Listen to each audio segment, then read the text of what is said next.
નમસ્કાર દર્શક મિત્રો, તમારું સ્વાગત છે ઓનલાઈન સોલ્યુશન ચેનલમાં. તો 12માનું રિઝલ્ટ આવી ગયું છે અને 12મા પછી તમારે ગ્રેજ્યુએશન એટલે કે કોલેજની અંદર કોઈ પણ કોર્સની અંદર એડમિશન લેવાનું થતું હોય, એટલે કે તમે 12મું છે આર્ટ્સ, કોમર્સ કે સાયન્સમાં કરેલું અને એની પછી તમારે જ્યારે કોલેજની અંદર એડમિશન લેવાનું થતું હોય તો એની માટે ફક્ત તમારે જીકાસની અંદર જ તે ઓનલાઈન ફોર્મ ભરવાનું થશે. તો આ જીકાસની અંદર ઓનલાઈન ફોર્મ ભરવા માટેનું આખું શેડ્યુલ આવી ગયું છે. તો આજે આપણે વિડીયોની અંદર જાણકારી મેળવીશું કે જો તમારે 12મા પછી કોલેજની અંદર એડમિશન લેવાનું થતું હોય તો કઈ રીતનું આખું શેડ્યુલ આવ્યું છે, કઈ રીતની એમાં તારીખો છે, કેટલા રાઉન્ડ આવશે, બધા વિશે આપણે વિડીયોની અંદર જાણકારી મેળવીશું. તો તમે આખો વિડીયો જોવાનું ભૂલતા નહીં. હવે જો આજે શેડ્યુલ આવેલું છે તમને જીકાસની સાઇટની અંદર નીચે આવશો એટલે તમને અંડર ગ્રેજ્યુએટ શેડ્યુલ જોવા મળશે. તમે અહીંયા પીડીએફ ઉપર ક્લિક કરશો એટલે આ રીતની એક પીડીએફ ઓપન થઈ જશે અને આ પીડીએફ છે આપણી ટેલિગ્રામ ચેનલમાં પણ મૂકેલી છે, ત્યાંથી પણ તમે ડાઉનલોડ કરી શકો છો. ટેલિગ્રામ ચેનલની અંદર જોડાવાની લિંક વિડીયો ડિસ્ક્રિપ્શનમાં આપેલી છે.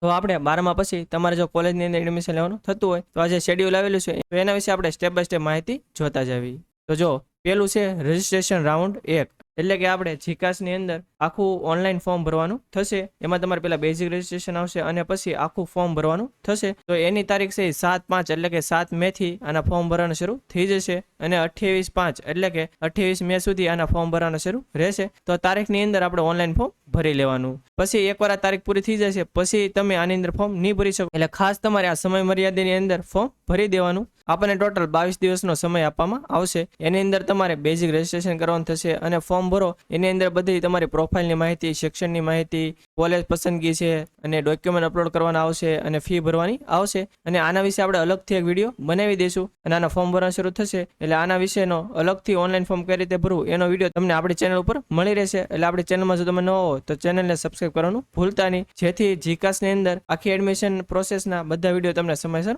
મળી રહે. હવે તમારે આખું ફોર્મ ભરાઈ જાય અને તમે ફાઇનલ સબમિટ આપી દો પછી તમારે કાંઈ નથી કરવાનું. પછી ટેકનિકલ પ્રોસેસ આવશે, એટલે કે જીકાસની જે વેબસાઇટ છે એ તમે જે પણ કોલેજ પસંદ કરી હશે એમાં મેરિટ આખું બનાવશે. એની માટે 29/5 થી 1/6 સુધી એ જે કોલેજ છે એની આખી પ્રોસેસ કરવાની થશે. હવે એ પ્રોસેસ પૂરી થઈ જાય પછી આવશે પ્રવેશનો રાઉન્ડ 1, એટલે કે પ્રવેશ કન્ફર્મેશન કન્સેન્ટ 1. હવે એ છે 2/6 એટલે કે 2 જૂન થી 6 જૂન 5 દિવસ પૂરતું આ રાઉન્ડ શરૂ રહેશે. હવે આ તારીખની અંદર તમે જીકાસમાં તમારું લોગિન કરશો એટલે તમને ડેશબોર્ડની અંદર તમે જે પણ કોલેજની પસંદગી અને જે પણ યુનિવર્સિટીની પસંદગી કરી હશે એ પૈકી તમને જે પણ કોલેજ અને યુનિવર્સિટીમાં પસંદગી મળતી હશે, એટલે કે તમને જે પણ કોલેજ કે યુનિવર્સિટીમાં એડમિશન મળતું હશે એ તમને તમારા લોગિનની અંદર શો કરશે કે તમને આની અંદર એડમિશન મળે છે અને આની અંદર તમને નથી મળતું. હવે તમને જે પણ કોલેજમાં એડમિશન મળતું હોય અને એ તમારે કન્ફર્મ કરવું હોય તો તમારે એ લોગિનની અંદર તમે કન્ફર્મ કરી શકશો અને એના વિશે પણ અલગથી વિડીયો આપણી ચેનલ ઉપર તમને મળી રહેશે. પછી ઘણીવાર એવું થાય કે તમને જે પણ કોલેજમાં એડમિશન મળે છે તમારે એમાં નથી લેવું, હજી તમારે બીજી સારી કોલેજમાં લેવું છે તો તમારે એક કન્સેન્ટ આપવાનું થશે. જો અહીંયા લખેલું છે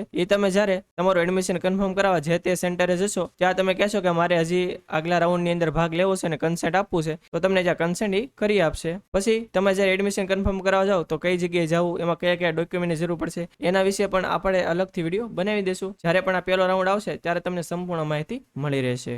હવે રાઉન્ડ પહેલો છે એ 6 જૂને પૂરો થઈ જાય પછી રાઉન્ડ બીજો આવશે. એટલે ઇન કેસ કોઈ વિદ્યાર્થીને પહેલા રાઉન્ડમાં એડમિશન ન મળ્યું હોય પછી એને કદાચ બીજામાં મળે, અથવા કોઈ વિદ્યાર્થી એવા હોય કે જેને પહેલામાં એડમિશન મળ્યું હોય પરંતુ એને જ્યાં જોતું હોય ત્યાં ન મળ્યું અને એને કન્સેન્ટ આપ્યું હોય તો એને બીજામાં પણ ચાન્સ રહે. એટલે બીજો રાઉન્ડ છે એમાં ટેકનિકલ પ્રોસેસ છે 8 જૂનથી 9 જૂન ચાલશે. એમાં આપણે કાંઈ નથી કરવાનું, પરંતુ 10 જૂનથી લઈને 13 જૂન એટલે કે આ 4 દિવસ પૂરતું તમને ફરીથી બીજા રાઉન્ડની અંદર તમને ક્યાં એડમિશન મળે છે એ તમને બતાડશે. પછી આગળ જે પ્રોસેસ કરી એ તમારે ફરીથી કરવાની થશે કે જે તે સેન્ટરે જઈને તમારું એડમિશન કન્ફર્મ કરાવવાનું, કન્સેન્ટ કરવાનું વગેરે આખી પ્રોસેસ આપણે આગળ જોઈ એમ બીજા રાઉન્ડમાં પણ કરવાની થશે.